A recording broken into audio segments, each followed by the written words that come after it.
তোমরা হয়তো এতক্ষণে ভাবছো যে আমি এই কাগজটা তোমাদের কেন ঘুরিয়ে ফিরিয়ে দেখাচ্ছি। এটা কিন্তু কোনো সামান্য কাগজ নয়, এটাতে আমার দুদিনের ছুটি আছে। এই দুদিনের ছুটি নিয়ে আমি বাড়িতে গিয়ে দুদিন থেকে আসতে পারবো। তো সেই মতো আমি আমার ছুটি নিয়ে অফিস থেকে ব্যাগপত্র দিই। ওই ব্যাগে যে দেখছো গোলাপি রঙের ব্যাগটা যেটা আছে, ওটাতে আমার কিছু ক্যান্টিনের জিনিসপত্র আছে। তো এই সমস্ত ব্যাগপত্রাদি নিয়ে আমি চুঁচুড়া স্টেশন থেকে বর্ধমানে চলে এসেছি জয়নগর এক্সপ্রেসটা ধরে। তো আমি ভেবেছিলাম যে এখান থেকে আমি তাহলে জম্মু তাওয়াই পেয়ে যাব, কিন্তু দুর্ভাগ্যবশত ট্রেন লেট হওয়ার কারণে জম্মু তাওয়াই এক্সপ্রেস আমার চোখের সামনে দিয়ে বেরিয়ে চলে যাচ্ছে। আর আমার যে ইচ্ছাটা ছিল সেটা যেন ভেঙে চুরমার হয়ে গেল, আমার সেই স্বপ্নটা। ঠিক আছে, আমার ইচ্ছা ছিল যে আমি তোমার দাদাকে দুর্গাপুর গভর্নমেন্ট কলেজে গিয়ে ওখানে এক্সাম দিচ্ছে, আমি ওকে সারপ্রাইজ দেবো, কিন্তু সেটা তো আর হলো না। তো যাই হোক, আমি সাথে করে নিয়ে এসেছিলাম একটু মুড়ি আর আলু ভাজা। যেহেতু আমি 12টার পরে বেরিয়েছিলাম, তাই আমি ভাতটা খেয়ে এসেছিলাম। এখন যখন দেখলাম যে ট্রেন আসতে মোটামুটি আরও আধ ঘন্টা 40 মিনিট দেরি আছে, তো ভাবলাম একটু খেয়েই নিই, তাহলে টাইমটাও পাস হয়ে যাবে আর পেটও ঠান্ডা থাকবে, সাথে মনও ঠান্ডা থাকবে। ঠিক আছে, তো সেই মতো আমি মুড়ি চিবাতে বসে গেছি স্টেশনের মধ্যে। প্ল্যাটফর্মটা ফাঁকাই ছিল, কোনো সমস্যা ছিল না।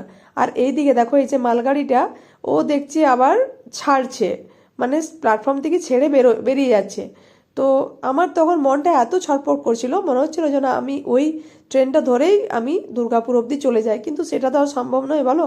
তাই আবার খাওয়ার প্রতি আমি আমার ধ্যানটা দিলাম। এরপর দেখো, খেয়ে আমি পুরো টিফিন ক্যারিয়ার একদম সাফ করে দিয়েছি। যাই হোক, তো তারপর আমি 1 নম্বর প্ল্যাটফর্মে চলে এলাম। 1 নম্বর প্ল্যাটফর্মে আসতেই আবার দেখছি হঠাৎ করে খবর হচ্ছে যে ট্রেন আসবে 2 নম্বর প্ল্যাটফর্মে। ওরে বাবা, কি ঝক্কি!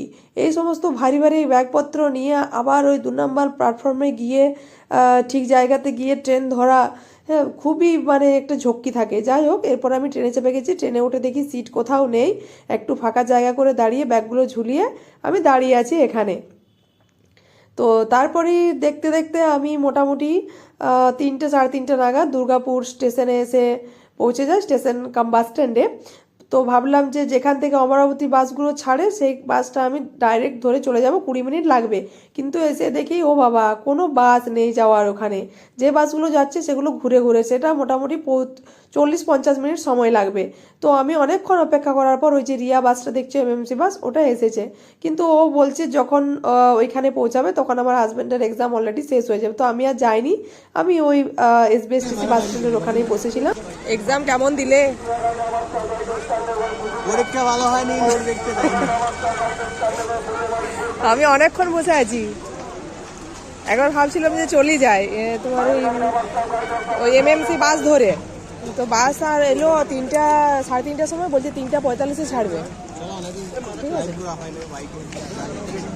চলো, ভালো জিনিস। তুমি একটু জোরসে বলবে, শুনতে পাওয়া যায় না। তারপর আমিও ভালো করে সোয়েটার টুপি বাগিয়ে নিলাম। এরপর আমরা এই যে বাইকে এসছে, বাইকে করে আমরা দুজনে চললাম বাড়ির উদ্দেশ্যে।